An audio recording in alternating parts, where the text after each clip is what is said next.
Massive welcome to all of our subscribers, first-time watchers, and of course LinkedIn viewers for a very special episode here on InfoSec Live, where I'm joined by Lou Covey, my co-host with the most, for a focus on privacy issues with the CEO of RSA, Rohit Ghai. I do have a little bit of a chest infection brewing, so I may sound a little bit like Darth Vader today, so I'll make my apologies for that now. But before we get started, and for those new to the channel, I'm not Darth Vader. I'm your host, Simon Lindstedt, and by sharing stories and best practice over the last few months, it's led to over 250,000 views here on YouTube by you, our amazing 11,300 subscribers. So a special shout out as well to our summer YouTube channel sponsors, Salt Security and CyberOne Solutions. Thank you for making it possible for us to keep producing great content here on InfoSec Live. If you're interested in finding out more about our sponsors, links to find out more about them are on the main YouTube channel page.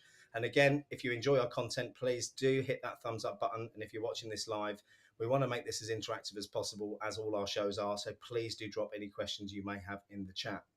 Get my breath back. Before we bring Rohit on, Lou, would you just tell our audience why we've decided to focus on privacy issues today? Well, Simon, it is absolutely huge. We did a report just last week about. I'm taking a look at all the different reports and studies and surveys that we've seen, and have found that even with all the attention paid to ransomware, it's at best or at worst only third in the list of cybercrimes, and it is dwarfed by things like IP theft, which is actually number one by a factor of 10, and by identity theft as number two. And ransomware is a distant third from that. So what we've got now is a problem with identity security. And when you're thinking about that, you're thinking about the area of security, my thought always goes to RSA, the RSA Corporation. Which has been around for decades now. It helped us establish the concept of encryption, and now the company has moved more toward the area of keeping identities secure. And I talked with Rohit at the RSA conference about this particularly, about this as the company's primary goal, and I think they've actually hit on the right thing for a change, because if we can deal with identity security, we can probably wipe out a lot of the problem we have in this world. Amazing. I think that's the cue to bring Rohit on. Lou, thank you so much. Yeah.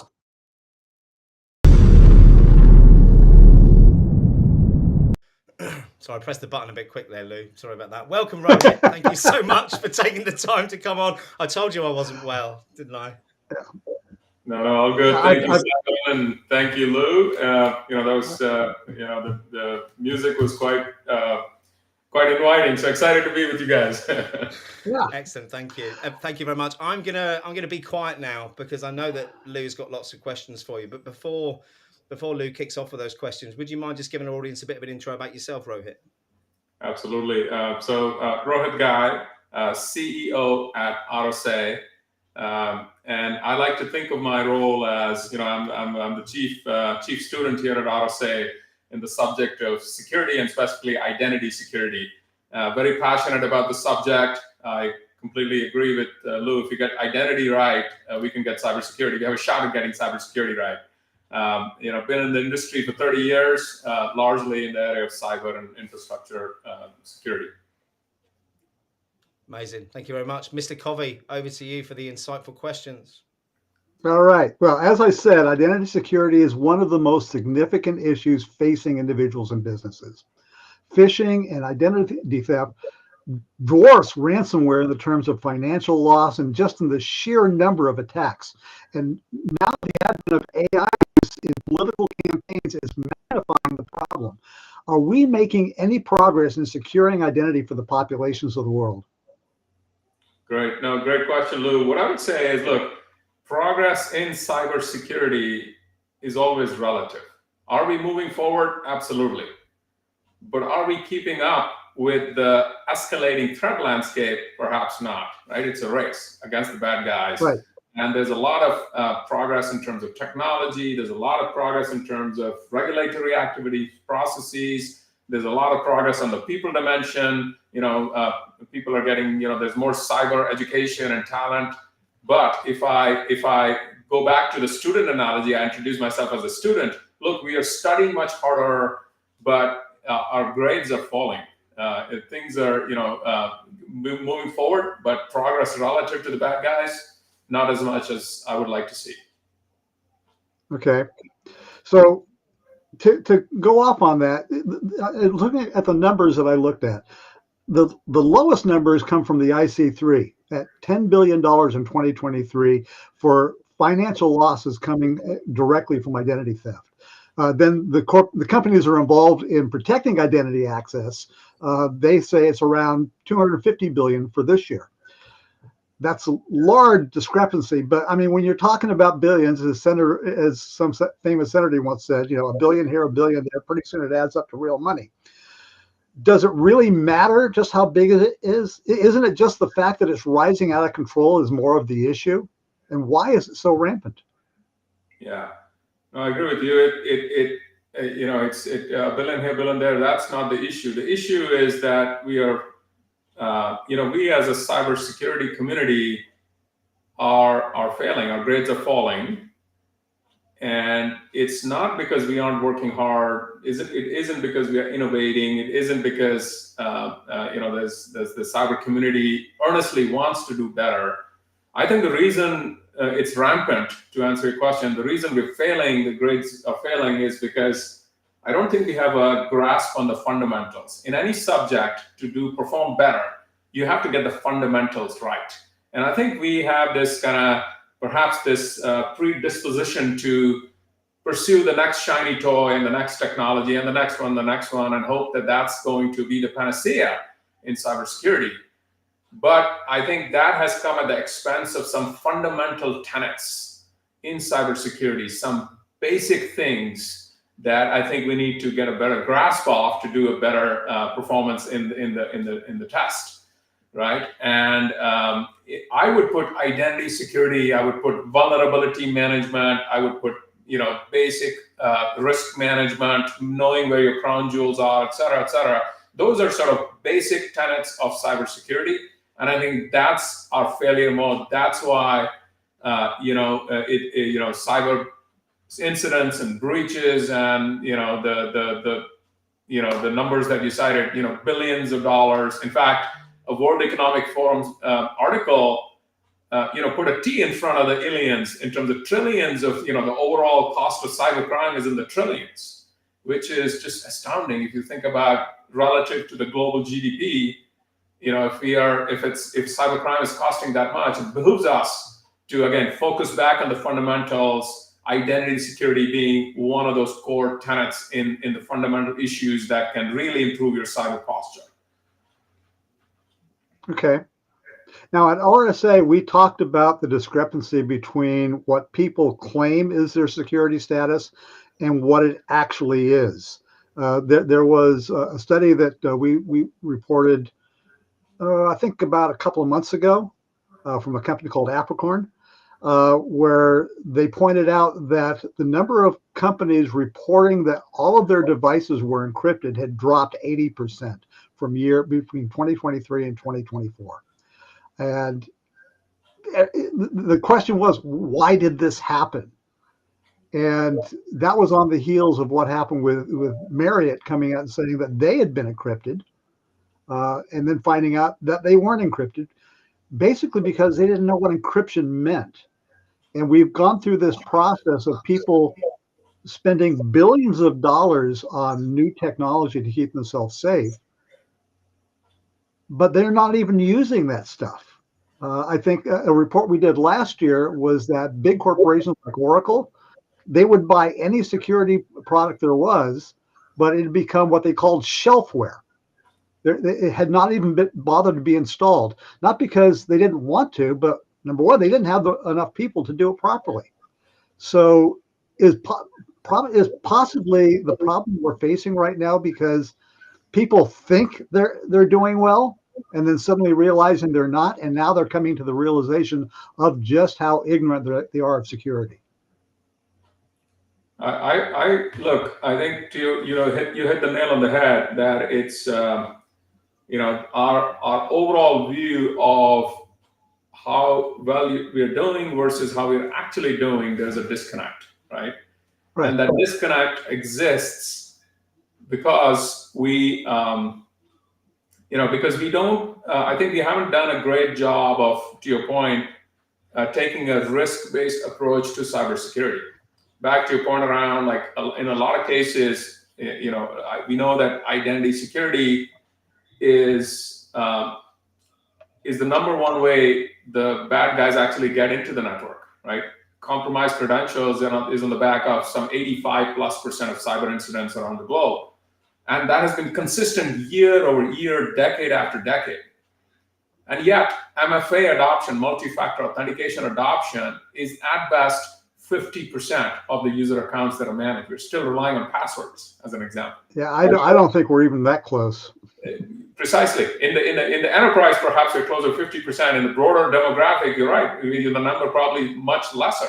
So if the number one root cause of cyber incidents, if the technology that is now mandated by all regulatory authorities around the globe, be it ACST, in Australia, be it INCD in Israel, be it CISA here in the United States, like the world's sort of most cyber savvy regulators and agencies around the globe are mandating MFA, and yet the adoption sits at some number less than 50%.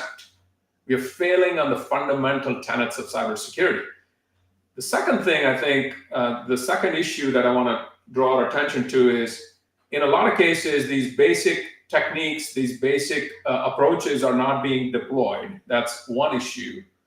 The other issue is that even when MFA is deployed, one of the root causes of cyber incidents when MFA is deployed is the attackers are now very, very sophisticated. They are launching AI-powered cyber attacks, which look very, very authentic, and they're using AI-powered phishing attacks to bypass MFA. We saw this in some recent cyber incidents where they called the help desk, right? And they pretended to be an employee that's locked out, and said, look, I have a deadline with the CEO and I'm behind on that and I am locked out. I need your help to get access to my IT systems. And so that was the MGM and Caesar hack. Breach, exactly. And so if you think about it, they did have MFA in place. So in one case, so the root causes are sometimes the technology, foundational technology is not deployed. In some other cases, that technology is bypassed by using the human element of cyber attack and using technologies like phishing, and especially AI-powered phishing, to bypass MFA. Now, the third thing in that kind of progressive kind of sort of logic tree of why are we seeing these many attacks? Technology not deployed, it got bypassed, like in the MGM case. But even if you bypass MFA, and let's say you masquerade as a legitimate user on the network, the reason cyber breaches occur, the reason we see financial damage is not because somebody got in. The financial damage is incurred when they actually either encrypt data and demand ransom, as they did in the MGM case, or they exfiltrate data, or they do something nefarious like that. And to do that, these attackers often have to move laterally in the network. They have to get access to critical systems. So in the MGM case, back to the MGM case, not only did they bypass MFA to get in, they used the fact that that user had over entitled credentials. They had more credentials than they should have had to move laterally into the network to inflict damage. Again, back to another dimension of identity, which is identity IGA, identity governance and lifecycle, identity governance, making sure that every user has only as much entitlement as they legitimately need. What has happened is, as our IT estates have grown more complex, as we have more and more users on the network, as we have machine actors on the network, it has become a superhuman problem to maintain those credentials in a very tight zero trust manner, where everybody has only as much credentials as they should have. So those three things, I think, are at the bottom of why this is so rampant, why we're failing. Either we're not deploying the technology is getting bypassed, and when it does get bypassed, the threat actors are moving laterally into the network because that compromised credential had a lot more entitlement than it should have had, right? That's sort of my kind of overall assessment of what's happening there. Do you mind if I jump in quickly, Lou, with a quick question of my own? If companies aren't deploying the technology, but in this industry, and this is from an outside perspective, everyone seems to think that technology is the solution to everything. How do we encourage people to deploy the technology they're buying? And should that the responsibility of that sit more with the vendors than the end client? No, brilliant point, Simon, and glad you call the vendor, the kind of the call to action to the vendors in terms of our role to how do we address this as a community, and communities, by the way, is a key word in this context. I think we need to partner, across the vendor community to not think of this as a zero-sum game, right? Cybersecurity and identity security is a weak link sport where we are only as strong as the weakest link, and as such, we must collaborate together to lift all boats. And to encourage deployment of these technologies, I think there are a few things we need to do. Number one is make sure that the technology is not super frictionful. I think one of the impediments of deploying identity is identity has this dual role of making sure the good guys get in and the bad guys stay out. Convenience and security. And if it's super inconvenient, users will be reticent to deploy this technology. So we as vendors need to make sure we strike that right balance and provide good, convenient technology. Of course, it needs to be super secure. It needs to be security first, but it cannot have no convenience either, right? Number one. Number two is we need to, instead of providing point solutions in cybersecurity, one of the challenges has been that it's a best of breed buying behavior. We have deployed a bunch of point solutions on the back of this idea of best of breed. So it becomes enormously complex for IT organizations to manage this siloed estate of a multitude of point solutions. So one is user convenience, the other is manageability of the solution.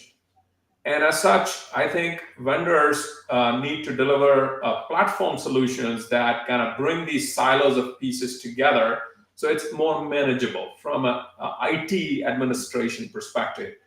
And the third thing we need to do to encourage adoption is to, I think, do a better job of articulating the business benefit or conversely, the business risk of actually not deploying the technology. And I think we made a ton of progress on that. The regulator is mandating, but I think we need to do an even better job of putting data, right, to prove the point around, the risk of not deploying technology in the right way. So those are my three recipes, if you will, of sort of how to address that challenge. Thanks, Rohit. And just one more question, Lou, before I promise to shut up.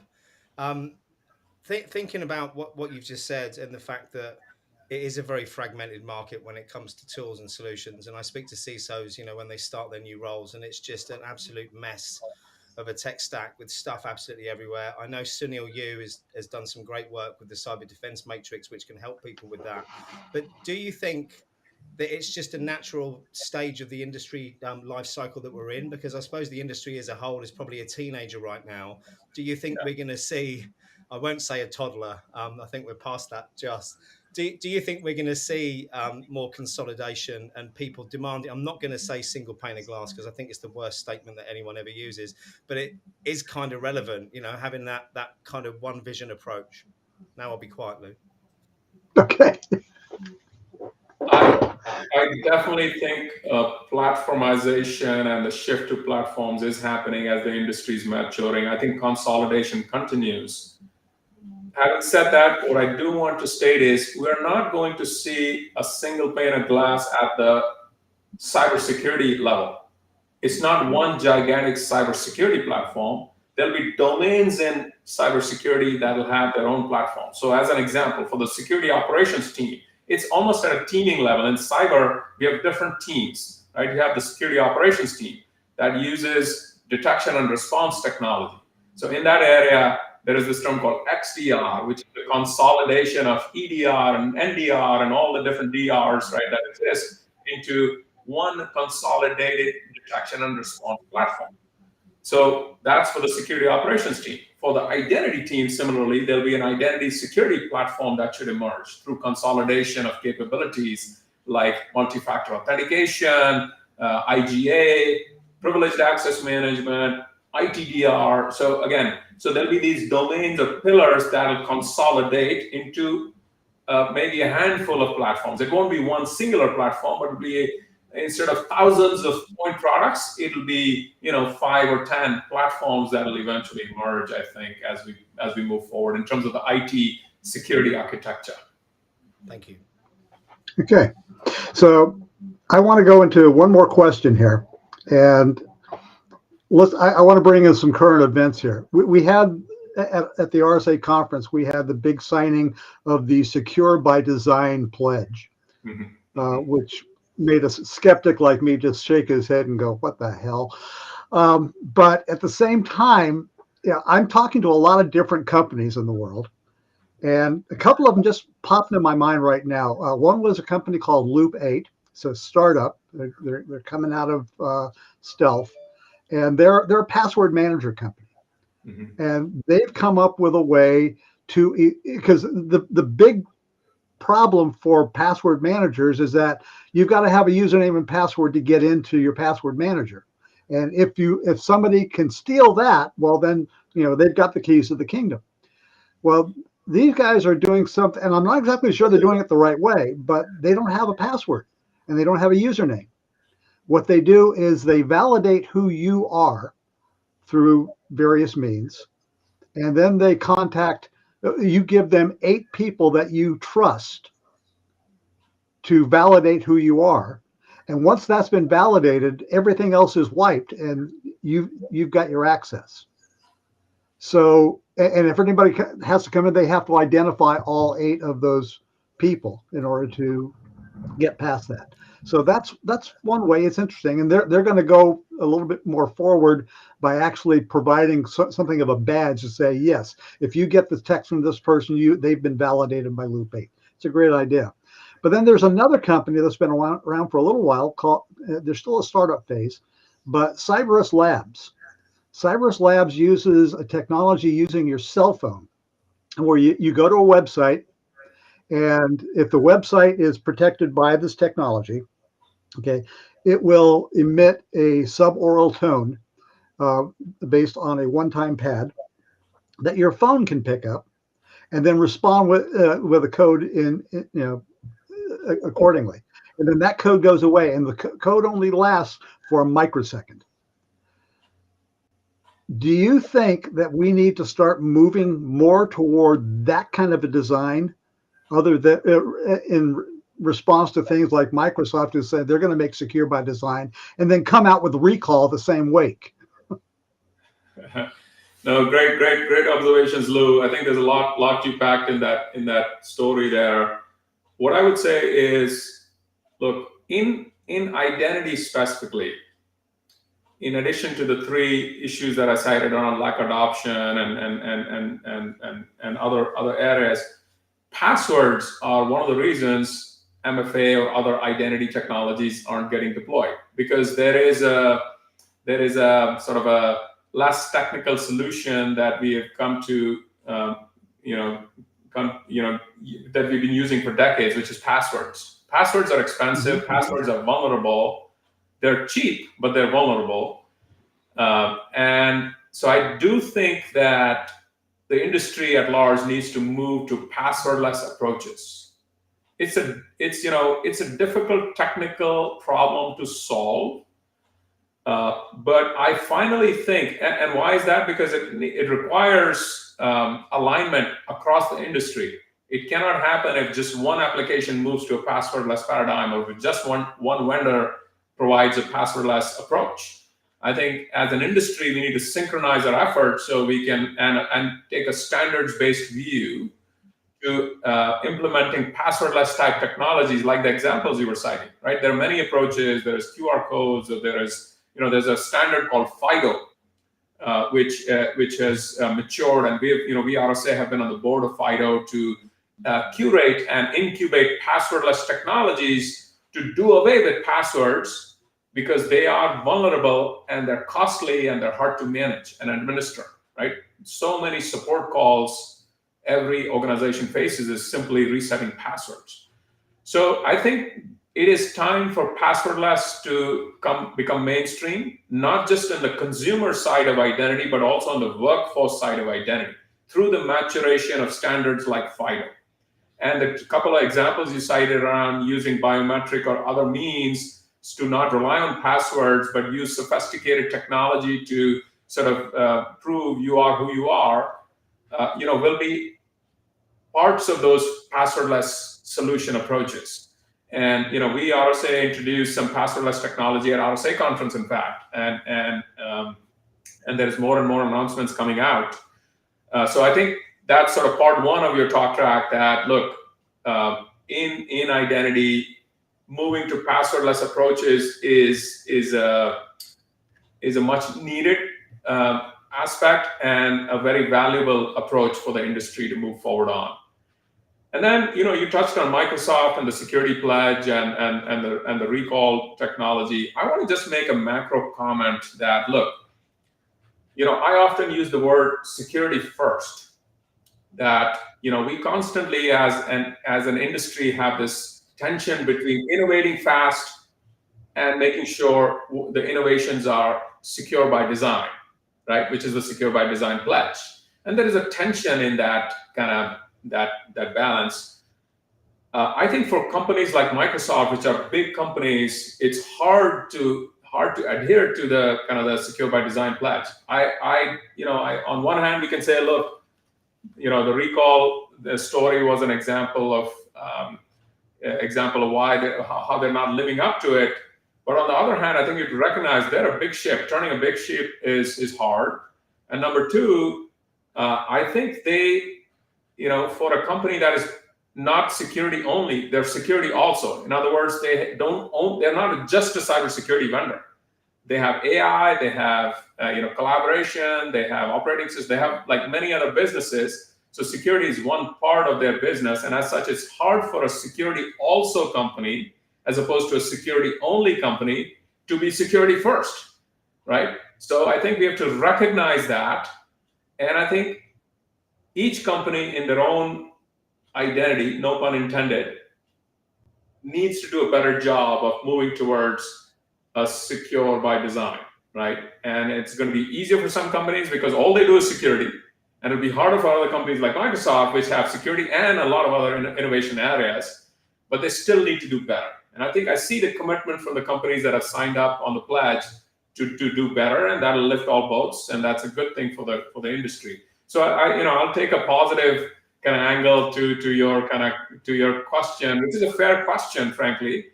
And like Microsoft wasn't security first in that example because they do other things, and that's reality.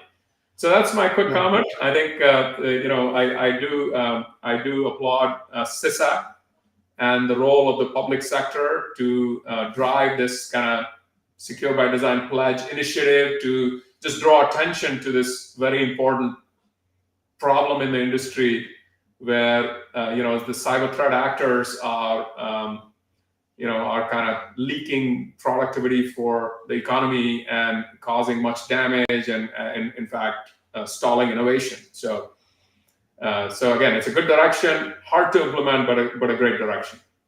Yeah, I'm glad you brought up the FIDO effort because we're planning on doing some special coverage on payment security in the fall. We think they've made a lot of good progress on that. And I know you and companies like MasterCard have really been going into this head first. So I appreciate that. Simon, back to you. Yeah, we're pretty much out of time, and as usual, we get questions in just as the time runs out. So if it's okay with you two, I'm going to bring these two questions up, and we can rattle through them quickly before we wrap up, if that's okay. Excuse my chest. First one: small organisations. This is one of my favourite topics. The lack of support for the SMB sector out there. The small orgs might not be able to deploy all tools and technology. What do you think an organization needs to have proper processes in place and focus on cyber-aware culture for identity access? As most say, humans are the weakest link. Any comments around that one? Yeah, no, great point. Look, we have to recognize that smaller organizations won't have the necessary technical expertise to kind of implement solutions. So again, back to the point you made, Simon, I think it is the burden of the vendor community to create solutions that are convenient enough and easy enough to deploy and consume, and which is why companies like RSA, we introduced our modern platform ID Plus, which is a cloud-delivered solution, which is much more broadly applicable, unlike our kind of classic secure ID on-premise solution, which required a lot of technical expertise. We've tried to democratize our solution, make it easier, make it consumable over the cloud, and focus on usability. Those are the things that all vendors need to do a better job of, and we've tried to do that in RSA, but that's, I think, the recipe. The other approach I would say is MSPs. There is the role of the MSPs, which is managed service providers, to actually bridge the link between sort of vendors and the customers that might not have the technical expertise to kind of bridge the gap. So those two areas, I think, would be recipes for a solution. Thank you. And I think the market is starting to wake up to realize that over 50% of the businesses out there are in the SMB sector, and there's probably quite a lot of budget to be had. But the problems being the pricing models with a lot of vendors, they just don't work for those smaller businesses. But the last year, definitely at RSA, I've seen more vendors pop up and more existing vendors pop up with amends to their pricing structures. So it's hopefully positive times moving forward. Last question, because I know we're out of time and you've all got things to do. It is Friday after all. So Khalid, right now, ZTA hybrid, what would you recommend as options? There we go. Need a recommendation here, please. I wouldn't go as far as kind of recommending a vendor. What I'll say is, in terms of zero trust and for a larger organization, hybrid is a very key word because you cannot rip and replace. You have to deal with deployments of, like, even in the cloud journey as an example, right? If you have a large estate of on-prem solutions, you cannot move to the cloud in one fell swoop. You need a hybrid solution that can allow you to move to the future state in a phased manner, because abrupt moves are bad from a cybersecurity perspective. So I love the question just because of the mention of the word hybrid, because that's the approach we need to take in terms of technology adoption. Sort of not sudden moves, but a planful, thoughtful move, and taking a hybrid architecture approach to make sure you have solutions that can kind of deliver solutions which can accommodate the legacy estate, the legacy technology stack, as well as modern use cases, right? And from a zero trust ZTA SASE perspective, I would say it is, I think zero trust is a very, very good recipe for cybersecurity. And I think the three tenets are, SASE, ZTA, ZTNA, identity security, and data security. So those are the three solution areas I would recommend in terms of architecting a robust cybersecurity architecture for your organization. Amazing. Thank you very much, chaps. We are definitely out of time now. So a couple of things before I wrap things up. Firstly, a couple of links in the chat for you there. If you want to find out, if you don't know much about RSA, which is fairly unlikely, please do click on the link. There's a link in the chat there for you to find out more about them. And equally, my co-host with the most, if I can work out what way to point, Mr. Covey is the chief editor at CyberProtection Magazine. InfoSec Live and CyberProtection Magazine are hooking up this year to do some partnership stuff. Keep your eyes peeled. But in the meantime, link is in the chat for you to visit that as well. So Rohit, thank you so much for taking the time out on a Friday to come on and have a chat. Mr. Covey, as always, an absolute pleasure to have you on here as my co-host. Any final words of wisdom before I press play on the outro video and wish everyone a happy weekend? Yeah, keep your heads down. Yeah, that's brilliant. Yeah, don't eat yellow snow. How's that? That's there's right. mine for the day. Yeah, thank you so much. Thank you, Rohit. Have a great weekend, everyone. See you later. Wonderful. Thank you. Bye. Great pleasure to be with you.